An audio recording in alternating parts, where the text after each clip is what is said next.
Hi, today we're meeting with Sam S.D. Smith, or we're going to call him Sam.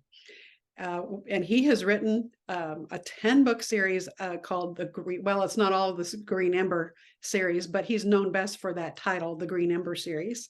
There's 10 books, though, that he's written.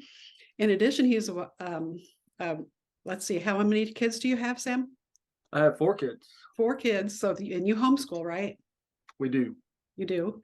And you're working alongside your son, who started writing a story called Jack Zulu, right? So you've co-written with him this latest book with your son too. That's very Yes. exciting. Welcome. Thank you. So nice to be here. Yeah. Are you at home today in West Virginia? I am. It's a rainy day. It's beautiful. It's Yeah. cool. And I'm out in my little writing shed called the Forge. And yeah, just it's a very pleasant. I just had lunch. I feel great. I'm Good. excited to be here. Great. Great. Thank you for giving me this time. Can you tell us what you did before you became an author? Even go back to as far as when you were a kid, maybe for the kids that you write for. What is it, middle grade or maybe above middle grade? Yeah, When middle you were grade. that age, did you ever think you'd be an author? I don't know. I think I did in some sense. I didn't read a whole lot when I was a kid, but I loved storytelling, and ever since I had a teacher that read Little Women to us when I was in first grade, Miss Geiner, and that was the first time I sort of put that connection because of Joe. Joe was a writer, and then Louisa May Alcott was a writer, so there was a connection there that for some how it sort of went from being this very distant, vague, sort of like astronaut or NBA star or something that was really kind of to thinking like, oh, maybe like, oh, people who are Americans do this. And for some reason, you don't have to be, I don't know. For some reason, I really related to Joe March and to Louisa May Alcott. So I kind of got it in my head then. I started writing little stories as a kid. So I was always kind of, I describe it as being haunted by the vocation of a storyteller. So that was always there. I would sort of like every once in a while for school or something, I liked writing, even as a little kid, and I would make up little stories here and there. But I didn't really get serious about it till I was much older. And so what did you do in between to earn a living? Well, yeah, when I was a kid, I wasn't even working. I was just giving, people were just giving me food, and I was just a lazy, I was a lazy 5-year-old. I didn't have a real That's job. being a kid. Uh, no, so I was a missionary kid. I grew up in the holler in West Virginia, and then when I was 12 years old, we moved to South Africa, and I lived most of my teenage years there. Oh, When I came back, I went to school, and I worked all the time through college and in high school too, a bunch of different kinds of jobs. My last job before I quit to do writing full time was I worked in adult education, working in sort of 13 rural counties in West Virginia, which all our counties are rural, so I don't know, it doesn't really help any to distinguish that. But I worked with folks sort of like doing like GED sort of things, adult education, that kind of thing. That was sort of I did a lot of driving, which was good for me for like listening to stories and sort of thinking and that kind of a thing. That was my last real job. That's great though. That's a great job to have for that. It was good. It was really, Yeah. it was an answer to prayer. Yeah. So then you became a full-time writer because it just kind of took over, didn't it? It did. Yeah, it was kind of it was one of those things where I was terrified, in a sense. I was sort of like, because I want to be a good provider for our family, and my wife, she's full-time with the kids, and so we were a single income family. So it was just kind of trying to think that through, and of course, once I did it, I would look back and thought, oh, I should have done this sooner, kind of a thing. But it was frightening. It was a fearful thing, which is good. That's a good experience for a character to go through, because it requires courage and faith and that kind of stuff. So it was a good stretching thing for us, and a lot of blessings have come out of that decision to go into it full time, and yeah. So I'm really grateful that the audience for the stories has given our family the opportunity to do this. It's a real gift, and we don't take it for granted. That's great. So the Green Ember, Where did you get the idea for that to begin with? To what inspired you to write? It's kind Sorry, of I'm it's a fantastic story. It's like, it's in old time sometime, but it's in kind of another world. It's kind of a fantasy. It is. It's a really low fantasy. I mean, you think about high fantasies of wizards and Yeah. magic and all that. And it's much more simple. The fantastic elements basically that they're rabbits, and so it's a sort of a vaguely medieval rabbit sort of setting, and it's so it's pretty low. There's not a whole lot of more of like fantasy elements than that. It's more like Robin Hood than it would be. I don't know, like well, it's not It's like, not like Harry Potter or anything like that. yeah, it's really pretty far from like the far end of the sword and sorcery Mhm. sort of genre. It's really more like Robin Hood, King Arthur, that kind of a thing. There'll be sort of some fantastic elements that come into it from here and there, but pretty low fantasy, and I like that. I would love Robin Hood stories. It's Yeah. growing up, that's sort of my favorite. So yeah, it would fit sort of in that category. Okay. So what inspired you to do it? Oh, well, these were stories for my kids. So they started on the porch, just over my shoulder here. My daughter, who's now 20, she was just a little toddler, and I used to tell her stories quite often. And we were on the porch, and it was just kind of story time, and we'd had several serials of different kind of stories going. I was always like that. I told my baby sister stories, and my older brother had told me stories growing up, sort of improvised stories. So that was just kind of a natural thing for me with my kids. And so we were sitting on the porch that day, and there were rabbits hopping around in the yard, like wild rabbits. And so I just started telling her a story about rabbits, and it kind of grew. She loved it, and I loved it, and so we just kind of kept doing it. And it was this long serial that ended up in the kids saying, "Oh, Daddy, you gotta write this down." So we wrote the Green Ember, really as Cool. a kind of like a memorial or like a relic of the time we had together. Yeah. I genuinely felt like if that was all it ever ended up being, then that would be fine. But so it's just everything that's happened since then has just been like this incredible kind of bonus, which has turned out that a lot of other families enjoy the same kind of stories that we do, and that's been fun to share. Yeah. So what is the Green Ember exactly? You got a jewel or something that was in a crown, or what is? Well, yeah, it's a little bit of a spoiler, so I don't, for people who haven't gotten into it, I don't want to reveal it too much. But yeah, the thing that you get exposed to early on is you hear some characters say to each other this sort of vow or oath they say to each other. They say, "My place beside you, my blood for yours, till the green ember rises or the end of the world." So the kids in the story are trying to like figure out, well, what is this? What does this mean? And they kind of get into it, and it is associated with sort of the restoration of the kingdom, and then Okay. like true heir, that kind of a thing. And that, which very sounds sort of allegory, but it's not an allegory at all. It's just but it's just kind of a fun Okay. old story. Okay. And so as a writer, what do you find the most fun, or the thing that you enjoy the most about being a writer, about being the whole process of publishing?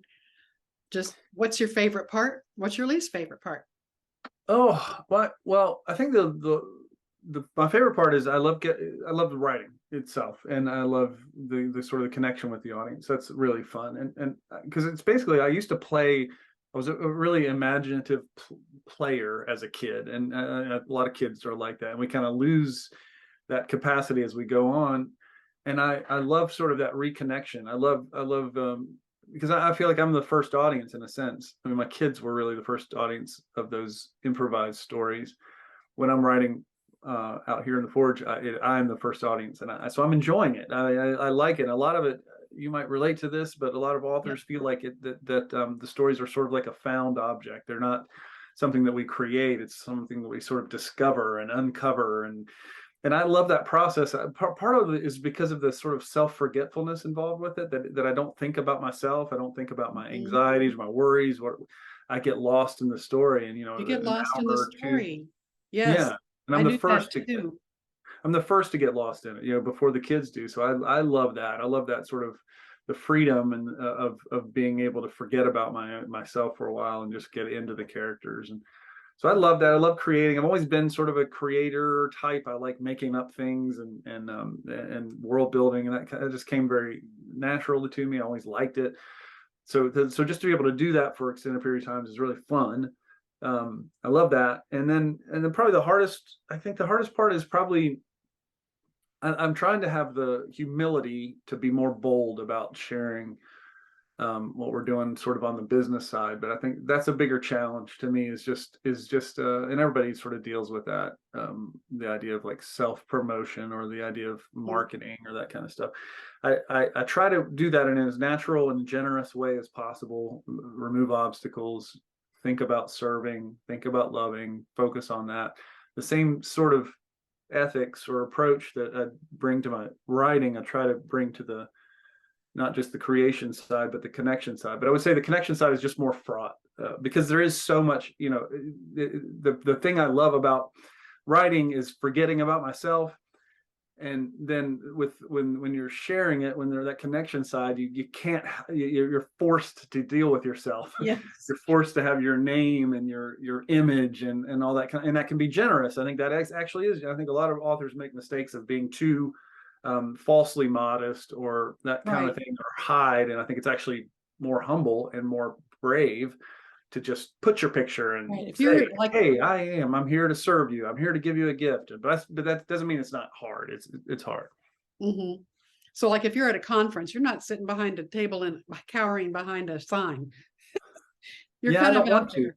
I want to be generous. I want to love. I want to think, think about, even if I'm at a conference and I'm signing books for an hour or two or something, and if I'm in my own head and I'm thinking about myself, then I can get really like, it's very fraught. And that way lies so much peril and so many challenges.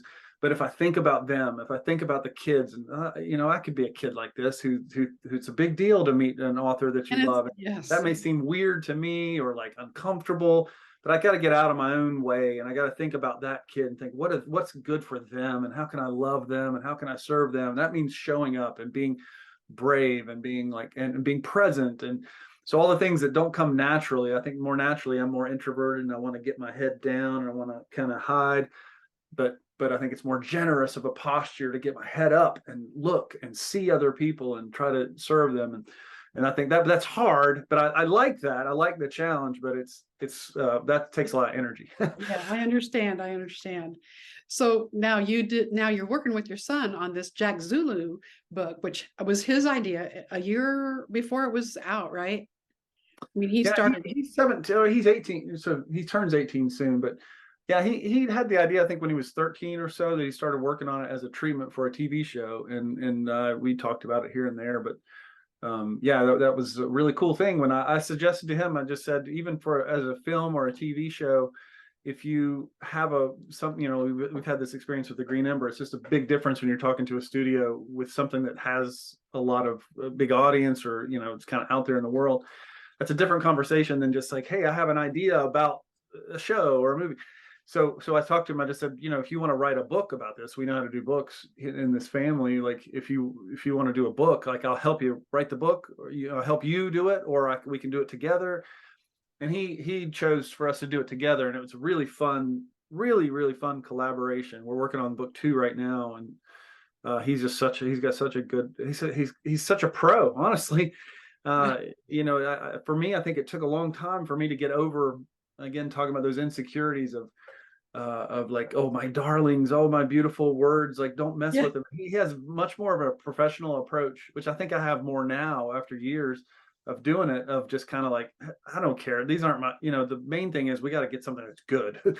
So best idea wins. If you got a better idea, like, let's go with that. If an editor tells me, this isn't working, I'm like, okay, let's get it to work, because it doesn't hurt my feelings as much anymore. But it used to really, everything's so precious.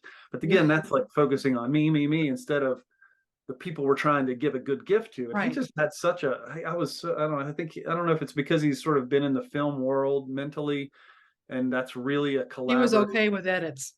He was, and I think that's such a, so many people, but when you're a novelist, it's just, like, it's just, you're the boss, you're it, like, so you have so much control and so much, but when you're making a film, it's such a big collaborative effort that you have to have this spirit of sort of like best idea So is he wins. talking to somebody now about a film, or is this just a book right now? Well, we've had some conversations, about adaptations, but we're focused on the show right now. I mean, on the show, on On the the book? series right now, and I think he's working on it. He's still working on the show side of it, and I think it's going That's to be a cool. great show or film. Yeah. Probably a show for this, but yeah, he's working in that world or trying to get going in that world, but I think he's turned out to be a good novelist too. Has he always liked to write, or had stories in his mind? And He really, his early creative stuff was mostly in drawing. Like, he was a really wonderful artist, and um, just drew all the time. Excellent. Really got really good at it. And then he sort of like, he's an interesting kid. He's turned more towards storytelling and loving that. He really thinks about it like a director. He's written a lot of scripts for films and that kind of thing. And he's really like, he thinks about it that way. That's where his native tongue now is, thinking about it in visual sort of stuff. But he's also really musical too. He's written a lot of great songs, and he's kind of working on an album. So that's something that I did when I was his age, was wrote a lot of music. That was kind of my first love. So he's one of those kids. He's kind of doing it all, doing a bunch of different things creatively. And actually, it wouldn't surprise me any of the routes. Like, if he came up as a novelist, like that was his thing. That actually probably is the least likely to me of all of them, even though he's done it and he's doing it. He's good at it, but he's really talented music and producing. He's really great at that. And then film is that'll really be interesting to see, won't it? Yeah, but I think actually interesting, for a filmmaker, if you're directing, you kind of have to understand music, and you kind of have to understand writing, and you have to understand the visual and art. So it's kind of like all those things sort of come together in film in a way. Building blocks. Yeah. So I have a homeschool parent who asked me to ask you if you have any advice for children who love to read, but they're not fond of writing. Do you have any suggestions for that parent? I don't know. Yeah, because part of me is just like, well, don't write then. I mean, but I know you've got to learn writing, so I don't think about the educational side as much. I mean, there's so much necessity, and it's a shame that it's not as fun or whatever for you. But I mean, the only thing I can think of, I generally work with and think about kids who are very eager and like are trying to learn. Because I mean, if you're trying to be a writer, that's so hard. There's so many challenges involved with that I kind of think about how to address that. For a person who's just reluctant to write, period, that's a long way back from those considerations. But I think of it like there's a good example that a friend named Brett who Harris gave me this thing, is like, if you're reluctant, like, or if you have a hard time with it, there's several different reasons. It might be because you have super high standards, and you see what you're capable of doing, and you realize it's not very good.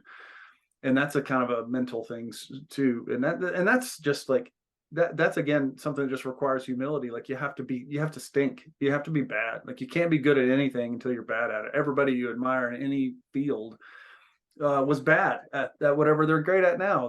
You have to start out bad, and so you have to get comfortable to a degree with being bad, while also by maintaining having good taste and working towards something that's a lot better. So that could be it. But also, if it's just kind of a reluctance because it's hard, I think it's true. It is hard, but it's so worthwhile. I mean, I don't know the value of learning to express yourself, so making yourself a more precise man. I think it was Jefferson that said that. One of the founders talked about how the precision of being a writer, how it helps you form, what you think. But I would just think, like, baby steps are so important. Really small things. Brett Harris uses this example of, like, when you're thinking about you have all the dishes to wash, and you got to, like, oh, that's a big old job, and it's like, I can't do all that. But what can you do? Well, you can wash a dish. Yeah. So you go wash a dish, and then you're kind of, oh, this is not that bad, and you're like, wash another one. You kind of take it one at a time.